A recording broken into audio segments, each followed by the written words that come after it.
রাসূলকে যখন সাহাবীরা যখন জিজ্ঞাসা করলেন যে আমাদের টাকা পয়সা কোথায় ব্যয় করব, আল্লাহ পাক বলেন কুল মা আনফাকতুম মিন খায়রিন, হে রাসূল আপনি বলুন যত রকমের ভালো কাজ আছে সমস্ত ভালো কাজের মধ্যে তোমরা টাকা পয়সা ব্যয় করো। সেই ভালো কাজ এক নাম্বার কাজ হলো ফালিল ওয়ালিদাইন, মা বাবার জন্য ব্যয় করা। ঠান্ডার দিন শীতের দিন মা বাবা কুহু করে কাশে, আপনাকে চিকিৎসাপাতি করা লাগবে, কম্বল নিয়ে দেওয়া লাগবে, ঠিক কিনা বলেন? আর আপনি আরামে থাকেন আর আপনার মা বাবার কোন খোঁজ খবর রাখেন না, কোথায় কি করে না করে, কোথায় ঠান্ডায় থাকে, খুশুর করে কাশে, বলছে যে বাবা এই ট্যাবলেটটা নিয়ে আসিস তো। আপনার বইয়ের এত রকমের মেডিসিন নিয়ে আসেন, এত রকমের ওষুধ পাতি নিয়ে আসেন, কিন্তু মায়ের জন্য 2 টাকার একটা গ্যাসের বড়ি হয় না। কোন পর্যায়ে আপনি দাঁড়ান? আর আপনি কিসের মুসলমান দাবি করেন? এক নাম্বার হইলো আল্লাহ পাক বলতেছেন তোমাদের ভালো কাজে তোমরা টাকা পয়সা ব্যয় করো, ওই খাজার বাবা দরবারে নয়, আগ্রসী দরবারে না, তোমাদের মা বাবার জন্য তোমরা ব্যয় করো। মা বাবা হলো বড় পীর, বলেন না সুবহানাল্লাহ। কোন গ্যারান্টি আছে নাকি যে খাজার বাবা আগ্রসী বাবা দোয়া করে দিলে দোয়া কবুল হয়ে যাবে? কিন্তু হ্যাঁ আল্লাহ পাক গ্যারান্টি দিচ্ছেন যে মা বাবা তোমার জন্য দোয়া করলে, ভালো দোয়া করলে সাথে সাথে কবুল হয়, বলেন না সুবহানাল্লাহ। আর পর্দা রাখেন না আল্লাহ পাক মা বাবার দোয়ার মধ্যে। এক নাম্বার হলো মা বাবার কাছে ব্যয় করা। 2 নাম্বার হলো কি ওয়াল আকরাবিন, নিকট আত্মীয়স্বজনের জন্য ব্যবহার করা। এখন মা বাবা মনে করেন যে আপনার অর্ডার হয়ে গেছে, মা বাবার জন্য টাকা ব্যয় করলেন, ব্যয় করার পরে মা বাবা মনে করেন সুস্থ হয়ে গেল, এবং তারপরে বলা হয়েছে যে ওয়াল আকরাবিন, নিকট আত্মীয়স্বজনদের সাথে তোমরা টাকা ব্যয় করো। কেমন ভাবে ব্যয় করো? আপনার অত সম্পদ আছে, বাড়ির পাশে একজন গরিব লোক আপনার আত্মীয় হয়, আপনাকে দেখা লাগবে। আকরাবিন শব্দটা বলে কি নিকট আত্মীয় স্বজন, মানে রক্তের সাথে যার সম্পর্ক, আপনার নিকট আত্মীয় স্বজন, তাদের আপনার খোঁজ খবর নেওয়া লাগবে। তাদের যদি খোঁজ খবর না রাখেন তাইলে আপনার ইবাদত বন্দেগী আল্লাহ কবুল করবেন না। আপনার কিসের দান সদকা আপনি করেন? এক নাম্বার দান সদকা হলো মা বাবার জন্য ব্যয় করা। 2 নাম্বার দান সদকা হলো নিকট আত্মীয় স্বজনদের জন্য ব্যয় করা। নিকট আত্মীয় স্বজন বলতে কি বোঝায়? নিকট আত্মীয় স্বজন বলতে ওদেরকে বোঝায় আমার বংশের মধ্যে বংশ লোক, ঠিক কিনা বলেন? আর নিকট আত্মীয় স্বজন আপনারা দেখতেই পারেন না। ওই যে অমুক ছোট ভাইটা একটু গরিব, হ্যাঁ ওই জন্য বড় ভাইয়ের বেটা বিয়া দিয়ে ছোট ভাইকে দাওয়াত টাওয়াত দেয়। বিশ্বনবীর হাদিস যে যারা রক্তকে অস্বীকার করে কিয়ামতের দিন সে জান্নাত পাবে না। ডাইরেক্ট রাসূল বলছেন যারা রক্তকে যারা ঘৃণাই করে, ডিনাই করে, কিছু মনেই করে না, ডোন্ট কেয়ার, কিয়ামতের দিন সে জান্নাত পাবে না, যতই নামাজ রোজা হজ জাকাত করুক। তাহলে আপনাদের টাকা পয়সা অর্থ সম্পদ কোন কাজে ব্যয় করতে হবে? এক নাম্বার হলো মা বাবা যখন বৃদ্ধ হবে তখন তার কাছে ব্যয় করতে হবে। 2 নাম্বার হলো আকরাবিন, নিকট আত্মীয় স্বজনদের কাছে ব্যয় করতে হবে। সে গরিব লোক, সে অসহায় লোক, আপনার নিকট আত্মীয়, তাকে আপনার ধন সম্পদ দিয়ে আপনি মোকাম্মাল করে দেন, বলেন না সুবহানাল্লাহ। ওই আটরশি দূরার জন্য ব্যয় করার জন্য কথা বলা হয় নাই, বলা হয়েছে মা বাবার জন্য ব্যয় করো, নিকট আত্মীয় স্বজনদের কাছে ব্যয় করো। তারপর কি বলছেন আল্লাহ পাক? ওয়াল ইয়াতামা ওয়াল মাসাকিন ওয়াবনিস সাবিল ওয়া মা তাফআলু মিন খায়রিন ফাইন্নাল্লাহা বিহি আলিম। আল্লাহু আকবার। আল্লাহ এক নাম্বার দিলেন যে তোমাদের টাকা পয়সা অর্থ সম্পদ কোন কাজে ব্যয় করবা? এক নাম্বার হলো মা বাবার কাছে ব্যয় করবা। 2 নাম্বার হলো নিকট আত্মীয় স্বজনদের কাছে ব্যয় করবা। 3 নাম্বার হলো এতিমদের কাছে ব্যয় করবা। এতিম বলতে কি বোঝায়? যার কোনো মা বাবা নাই, খোঁজ খবর নেওয়ার মতো নাই, সেই লোকদের কাছে আপনাকে টাকা পয়সা ব্যয় করতে হবে। এখন তো এমন ভ্যালু হয়ে গেছে যে 1 লাখ টাকার অভাবে, খাওয়ার অভাবে মরে যাচ্ছে, কোন খোঁজ খবর রাখে না, যখন মারা যায় তখন টাকা ওখানে ফালায় টাকা লাশের সাথে, তখন টাকা নিয়ে লোকটা করবি কি বলেন দেখি? জীবিত লোকের টাকা দরকার, মরা লোকের টাকা দরকার বলেন? মৃত লোক টাকা দিয়ে করবে এটা কি?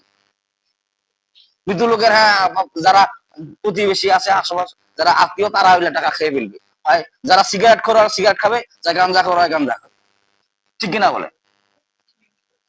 একটা লোক খানার অভাবে মরে যাচ্ছে, কোনো খোঁজ খবর রাখেন না, সেখানে খোঁজ খবর নাই, সেখানে কোনো টাকা অনুদান নাই, যত খালি দরবারে, খালি পীরদের দরবারে, ওদের দরবারে, হের দরবারে, হোর দরবারে। এখানে পীর বাবার কথা আছে নাকি বলেন দেখি? এটা আল্লাহ বললেন যে তোমরা কোন কাজে ব্যয় করবা, টাকা তোমাদের অত সম্পদ কোথায় কোথায় ব্যয় করবা, সেই কথা তো আল্লাহ বলতেছেন। এক নাম্বার হলো খালিল ওয়ালিদাইন, মা বাবার কাছে ব্যবহার করো, ওয়াল আকরাবিন, নিকট আত্মীয়দের কাছে ব্যবহার করো, ওয়াল ইয়াতাম, এবং এতিমদের কাছে ব্যয় করো, ওয়াল মাসাকিন ওয়াবনিস সাবিল, ওয়াল মাসাকিন, মিসকিনদের কাছে ব্যয় করো। মিসকিন বলতে কি বোঝায়? ফকির মিসকিন বাড়ি আসে, ফকির মিসকিন আসলে খালি শুক্রবারে আইসেন, শুক্রবারে আইসেন, মানে বাকি সময় আর খাওয়ার দরকার নাই মিসকিনের, খালি শুক্রবারে খালি খাবে। হ্যাঁ, শুক্রবারে আইসেন, শুক্রবারে আইসেন খালি। এরকম করা যাবে? এরকম করা যাবে না। বলা হয় যে যখনই মিসকিন আসবে তখনই আপনাকে দেওয়া লাগবে, মিসকিনের কথা বলছে। আল্লাহ পাক বললেন, এক নাম্বার হলো যে তোমাদের টাকা পয়সা অত সম্পদ মা বাবার কাছে ব্যয় করো, মা বাবা যখন বৃদ্ধ হয়ে যাবে, যেমন নাকি তোমার কাজে মা বাবা ব্যয় করেছে, তার মানে কি তোমার কাজে যদি মা বাবা যদি ব্যয় না করতো, কারণ তোমার ছোটবেলায় জ্বর সর্দি কাশি ছিল, মা বাবা চিকিৎসা করে তোমাকে ভালো করছে, ঠিক কিনা বলেন? এখন বৃদ্ধ হওয়ার পরে যখন মা বাবা যখন সর্দি কাশি জ্বরে, তখন আপনাকে চিকিৎসা করা লাগবে। মা বাবা যেভাবে তোমাকে ছোটবেলায় লালন পালন করছে, বৃদ্ধ হইলো সেভাবে তোমার মা বাবাকে তোমার লালন পালন করা লাগবে। তার মানে কি বৃদ্ধ হয়ে গেলে চামড়া ঢিলা হয়ে যাবে, পেশাব পায়খানার ব্যাগ ধরবে, বিছানার মধ্যে পেশাব পায়খানা করবে, আপনাকে পরিষ্কার করা লাগবে, কারণ ছোটবেলায় আপনার যেভাবে পরিষ্কার করেছে। দুই নাম্বার হলো ওয়াল আকরাবিন, নিকট আত্মীয়স্বজনের কাছে ব্যয় করা। তিন নাম্বার হলো ওয়াল ইয়াতামা, এতিমদের জন্য কাজে ব্যয় করা। টাকা পয়সা কার জন্য ব্যয় করবেন বলেন? এক নাম্বার কাম কি? আল্লাহ পাক সূরা বাকারার 215 নম্বর আয়াতে বলতেছেন যে মা বাবার জন্য তোমরা টাকা পয়সা ব্যয় করো এবং নিকট আত্মীয় স্বজনের জন্য ব্যবহার করো, ওয়ালিয়া তামা, এবং এতিমদের জন্য ব্যবহার করো, অল মিসকিন, এবং মিসকিনদের জন্য, যারা ফকির মিসকিন, যারা গ্রামে গ্রামে মহল্লা ভিক্ষা করে খায়, তাদেরকে টাকা পয়সা তাদের কাছে ব্যয় করো, তাদেরকে দান করো। তারপরে কি আল্লাহ পাক বলতেছেন, অবনি সাবিল, যারা মুসাফির লোক, এমন লোক আপনার দরবারে আপনার কাছে এসেছে, সব টাকা শেষ হয়ে গেছে, বাড়ি অনেক দূর, টাকা পয়সা নাই, আপনার কাছে যদি হাত পাতে, আল্লাহ পাক তাকে দেওয়ার জন্য বলছেন, বলেন না সুবহানাল্লাহ। আর এই সমস্ত কাজ যদি আপনি করতে পারেন, আল্লাহ পাক বলেছেন ওয়া মা তাফআলু মিন খাইরিন ফাইন্নাল্লাহা বিহি আলিম। আল্লাহু আকবার। আল্লাহ পাক বলেন ওয়া মা তাফআলু মিন খাইরিন ফাইন্নাল্লাহ, আর এই সমস্ত কাজগুলোই হলো ভালো কাজ, বলেন না সুবহানাল্লাহ।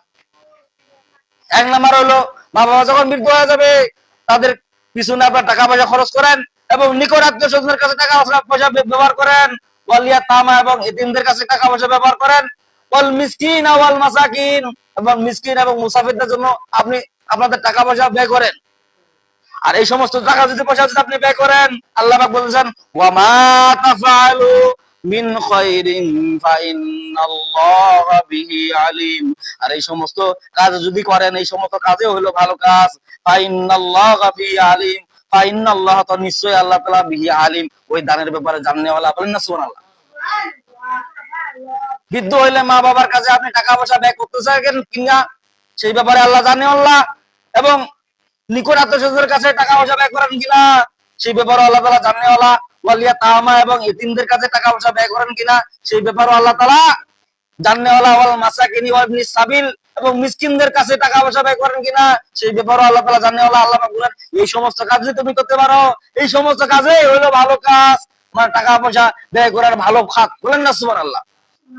আর এই সমস্ত টাকা পয়সা আপনি ব্যয় করবেন, আল্লাহ পাক বলছেন ফাইন্নাল্লাহা বিহি আলিম, ও আমি আল্লাহ তাআলা নিশ্চয়ই জানেওয়ালা, তোমরা কি কাজে ব্যয় করো না ব্যয় করো। আর রশিদ দরবারে কতলা গরু নিয়ে গেলা, এটা কিয়ামতের দিন হিসাব হবে। কিন্তু মা বাবার কাছে যদি ব্যয় করো, এটা হিসাব নিবেন না আল্লাহ পাক। কেন নিবেন না? কারণ আপনাকে আল্লাহ পাক আয়াত নাযিল করে বলছেন যে ব্যয় করো, নিকট আত্মীয়স্বজনের কাছে ব্যয় করো, এতিমদের কাছে ব্যয় করো, মিসকিনদের কাছে ব্যয় করো, এবং মুসাফিরদের কাছে ব্যয় করো।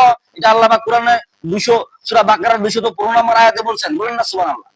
তো আল্লাহ পাক আমাদের সবাইকে আমল করার তৌফিক দান করুক। আলহামদুলিল্লাহি রাব্বিল আলামিন। তাদের সুন্নাত বাকি আছে।